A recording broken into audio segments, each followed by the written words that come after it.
Alright, so I'm decrypting the hard drive. This is still creating a USB key.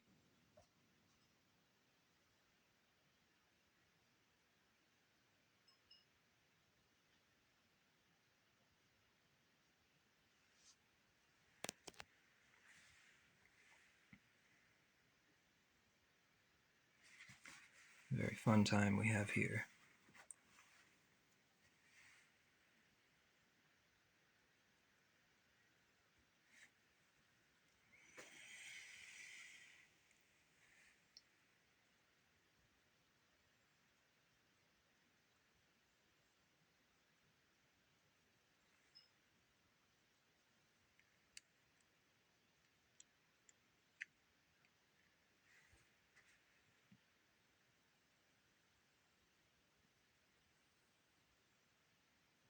I'm watching the bars go up. Just think you could get a job in IT. This could be your whole professional career, watching bars go up. How did you do at work today? Well, I watched the bars go up.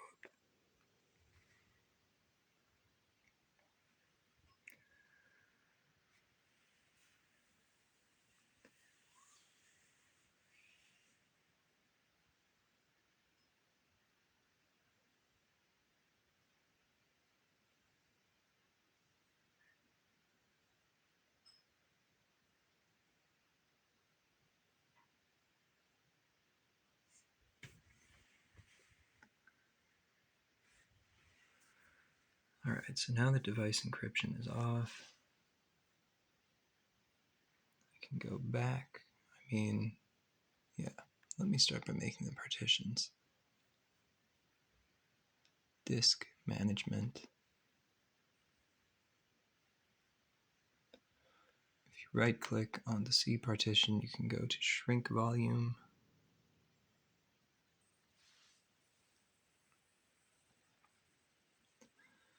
I'm going to give Windows 100 gigabytes.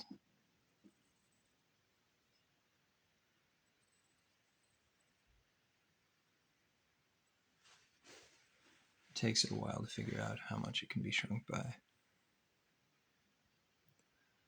So, size before shrink, I'm going to be approximate and not get into the whole gigabytes thing. I'm going to say a kilobyte is 1,000 bytes, even though it is actually 1,024 bytes. That is a discussion for a different time. So I will make this partition 386,106 megabytes.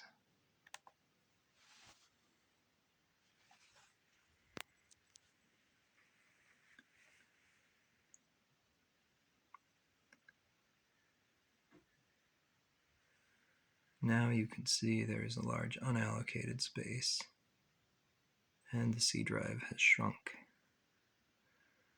I'm going to split this into several different partitions. One of them will be a shared drive. That is, it will be visible by both Windows and Linux. This means if you need to move files between the different operating systems, you don't need to plug in a thumb drive to do it.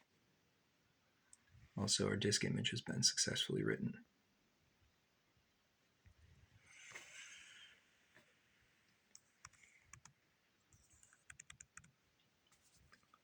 "16 gigabytes should be plenty for the purposes of shuffling files around. And we'll call it Drive D for Windows. It'll be called something else in Linux.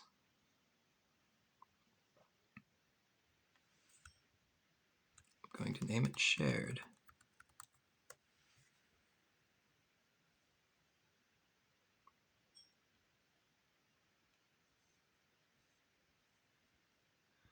And like magic, we have a D drive. Now, the other thing I'm going to make is a partition that'll be used for swap. Swap acts like extra RAM. It's saved on the hard disk, but the computer can use it as if it were RAM. That's for the Linux side. For the Windows side, you have to expand the page file if you want that function. But since this computer only comes with 12 gigabytes of RAM, it is nice to have extra virtual RAM, even though it's just caching on disk. 20 gigabytes should be plenty.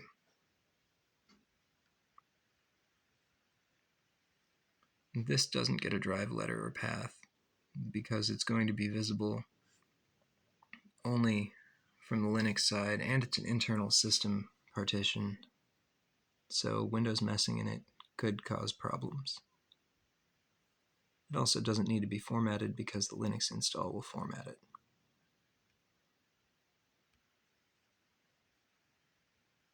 Great. The rest of this goes to Linux.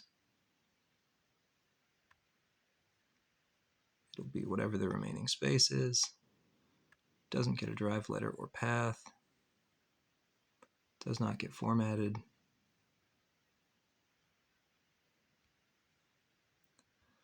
Ta-da. So when we install Linux, we'll install it to here as root with this as swap. Now, this shared folder, we can make it so that it's automatically initialized on Linux and visible, but it'll appear as read-only unless we disable fast boot on Windows.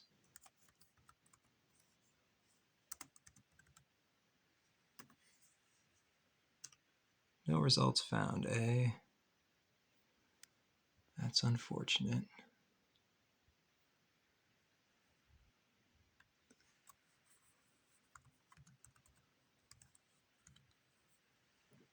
Disable fast boot. No results found. Alrighty, time to ask the internet.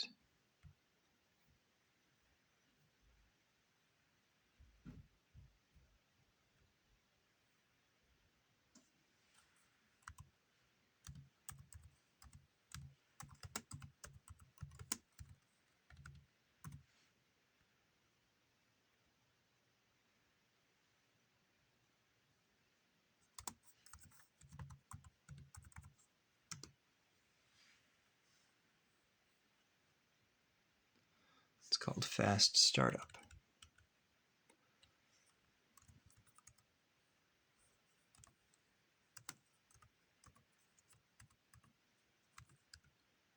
I guess it's not called that either.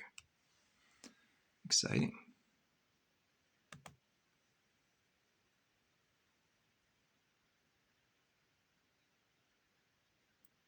Control panel, hardware and sound, power options. Control panel, hardware and sound.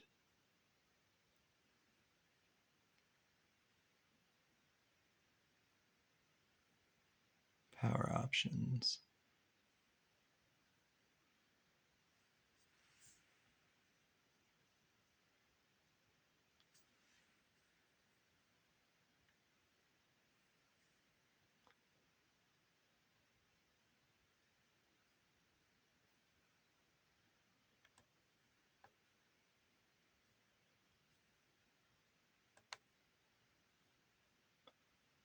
Turn off fast startup. Remember, if you do not do this, then Windows will freeze all drives associated with it, including the D drive that we just created, which will make it useless for editing from the Linux side. Save changes. I think this is all we need to do in Windows for now. There is a lot I could do to declutter it. That is not really the point of this tutorial. So, we will shut down. And we will need our snazzy new boot disk.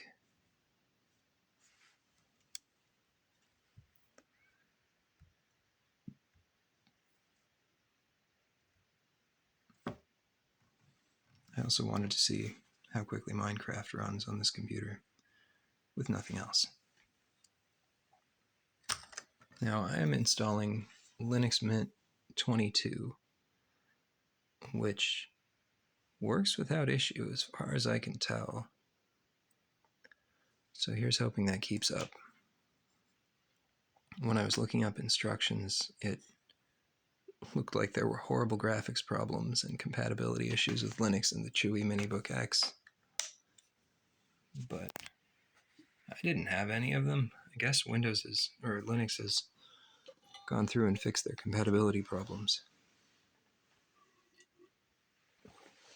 So now we boot up and mash F7.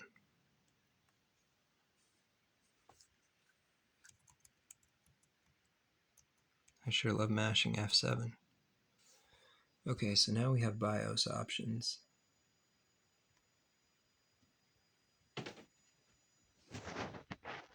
Which are illegible. It's nice.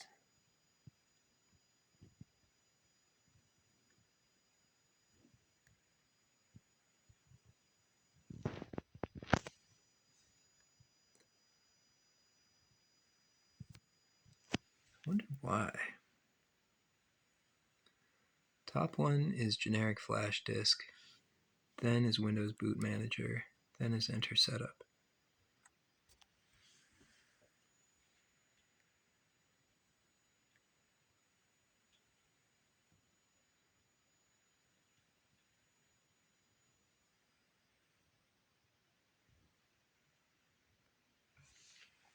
This is worse than trying to take pictures of flowers. No offense, flowers. Solution, focus on something else, then move to the thing you actually want to look at, then adjust brightness. Alright, so you want to go to generic flash disk, which will then give you grub, but rotated. You want the top option, in this case the leftmost option.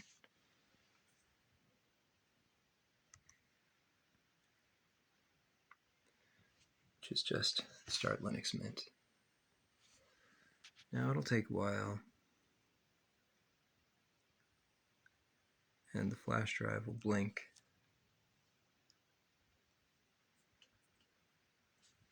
Then you'll see that beautiful Linux Mint logo, which doesn't show up on my phone at all, but does in the reflection in the camera. That is very interesting. In any case, it's a circle with a green LM in it. You can see it now. Again, internet, if you want me to be focusing my energy on this, I will work on better recording setups, but this is not where I'm at currently. This is more of a one-off. I was doing this anyway. Might as well document it. Somebody else might actually need to follow these instructions. So we're still blinking, so we're still transferring data in.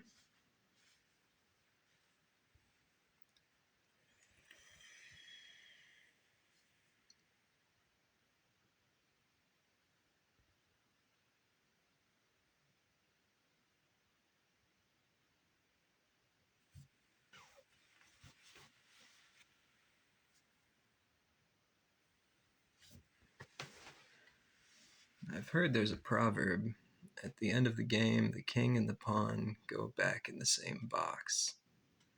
And I've thought about it a fair bit, but even though we all go back in the same box at the end of the game, the difference between life and chess is that the board is different depending on how you moved. So I've been trying to do things that have an impact in a positive way in order to make it so that the board is nicer for the future pieces on it. It's the point of all this wiring, all of these parts, the hope that I would make some sort of positive impact. You can see that this part of the screen is brighter than the rest of it. At least on this CHUWI Minibook X. I wonder why my phone doesn't like to record the Linux Mint logo. Is it trying to say it's the moon? No, because it shows up in the reflection in the camera just fine.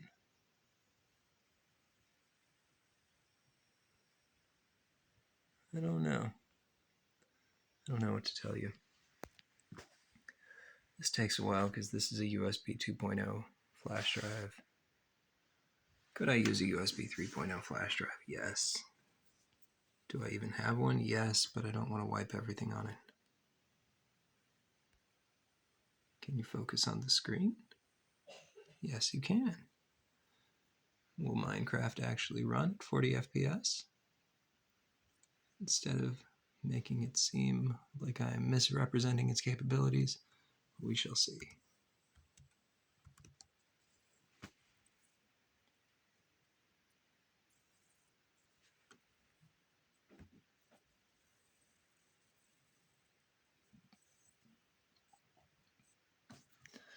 So eventually this will boot to Linux Mint. I'll be able to go through the installation options.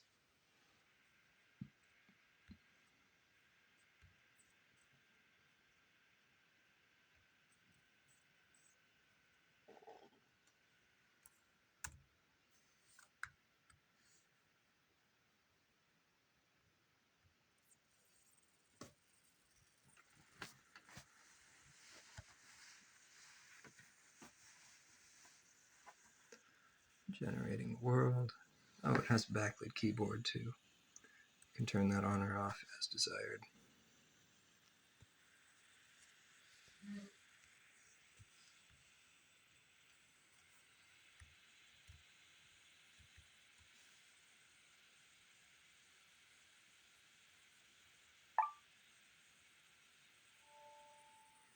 Okay. So, Linux Mint boots normally with the minor issue that it is turned 90 degrees counterclockwise. You can fix this in settings, but there's not really much point in doing it at this point in the installation process because this Linux Mint is just hosted from that flash drive. Settings will not be persistent. Instead, you need to install Linux Mint, which is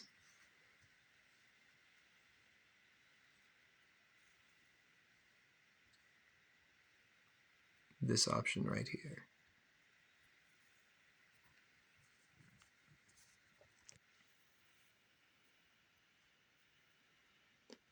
And you get this lovely little beach ball thing.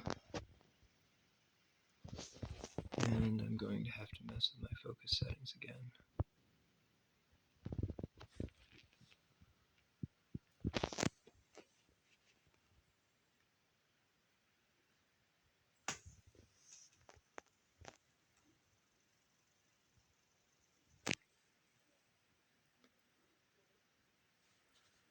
So installation is happening.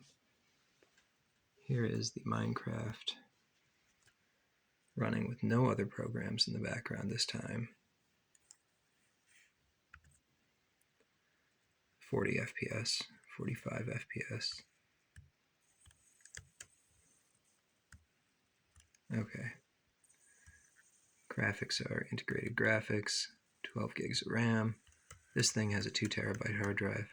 Did you know you can install a local copy of Wikipedia? That's right.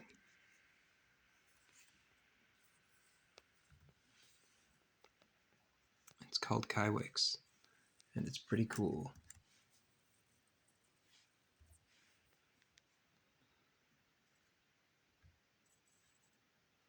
This means that you can search things without requiring internet access.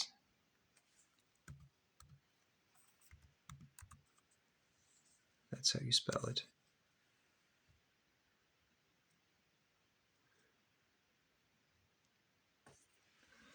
Alright, back to the work at hand. Here we have the welcome screen. I'm going to be installing this in English. And it's always interesting using the mouse at a 90-degree angle.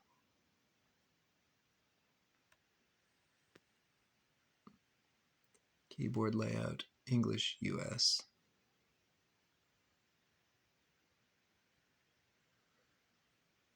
I have internet. I should probably connect to it.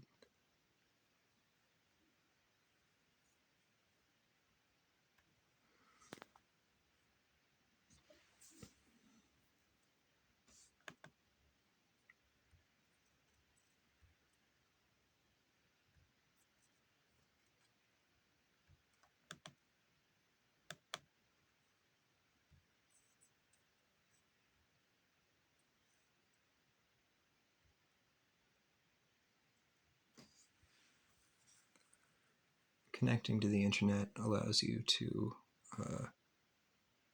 download drivers during the installation process.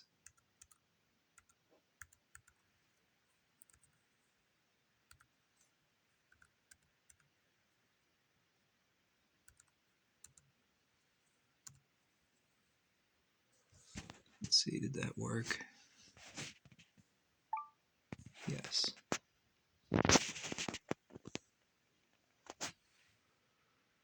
All right. So hit continue.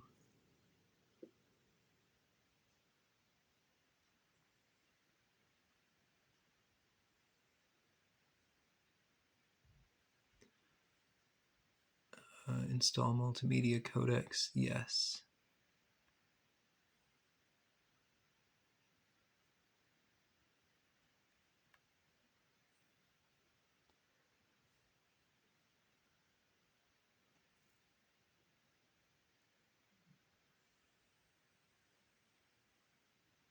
Even though it says it requires configuring secure boot, you can uncheck configure secure boot.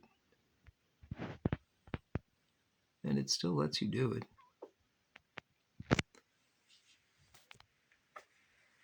So I'm not sure why it says it's required.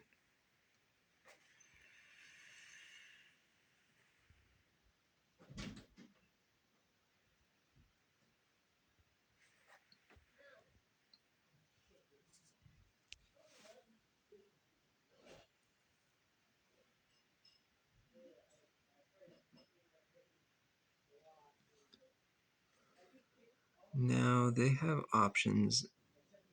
It says that the computer has currently detected Windows Boot Manager, and the default option, install Linux Mint alongside Windows Boot Manager, does not actually do it properly. You want something else, or all of this hard drive manipulation and formatting will have been for naught. Something else says you can create or resize partitions yourself or choose multiple partitions for Linux Mint. Otherwise, you won't be able to use that nifty swap partition.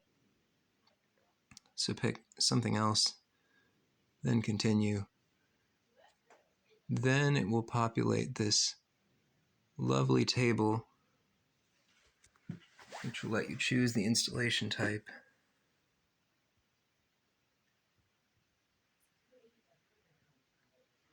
You can tell based on the hard drive partition size which partition is what. So this is the shared partition, and this one is swap. So if you click change and select use as, you can tell it to use the partition as swap area. The one under that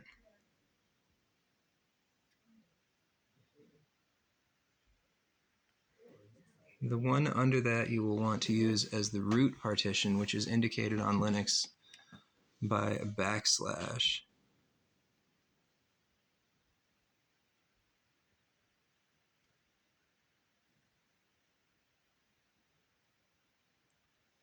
This one, right click, select change, use as, yes, use as ext4 journaling file system, mount point, slash, which means root, format the partition, click OK. Then select install now. Then it warns you if you continue, the changes listed below, blah, blah, blah. Continue. Select your location. Pick continue. Then you get to enter a name.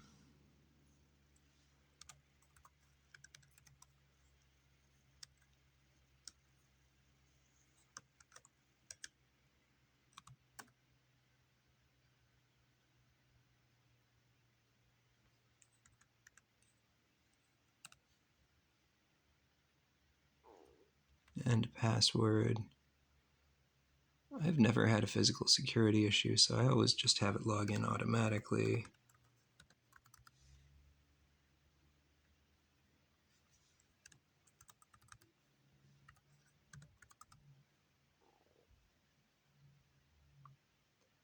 Complains about the weak password, but I'm allowed to use it.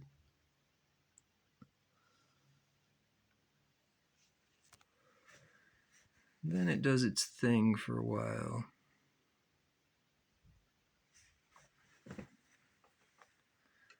So now it's installing Linux Mint to the hard drive.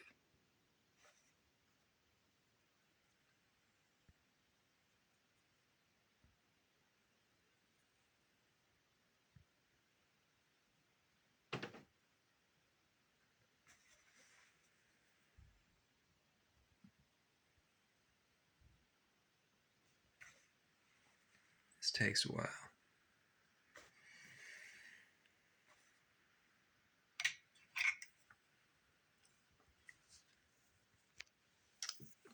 You can use this time to think about life.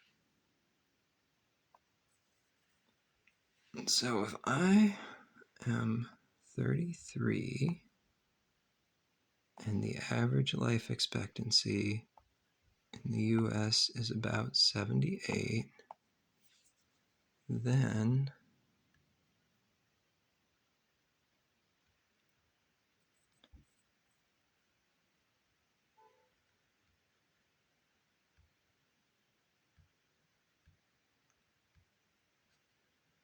I have used about 42.3% of my life.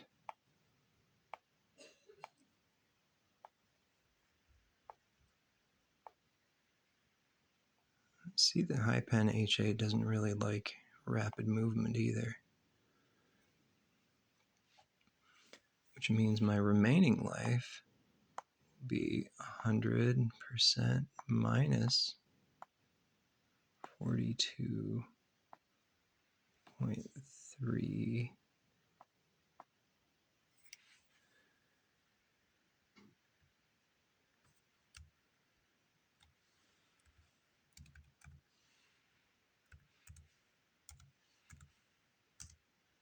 So I have 57.7% of my life left. Yeah, that sounds about right.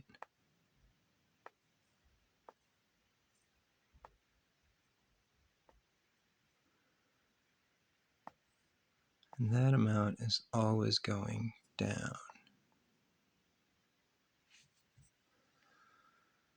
Anyway, some of it is going to this installation process and this video which you are watching. Hopefully you find it useful.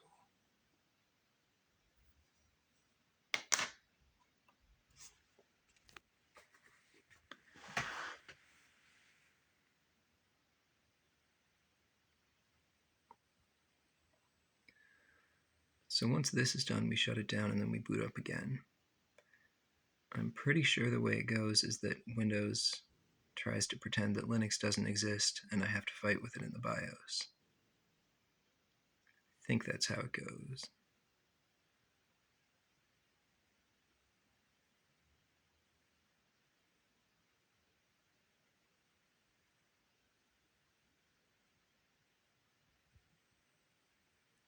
Blink, blink.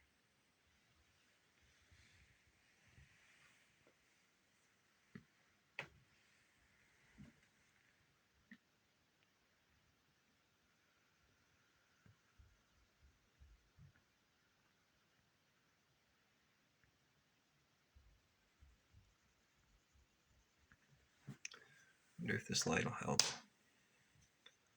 Not really.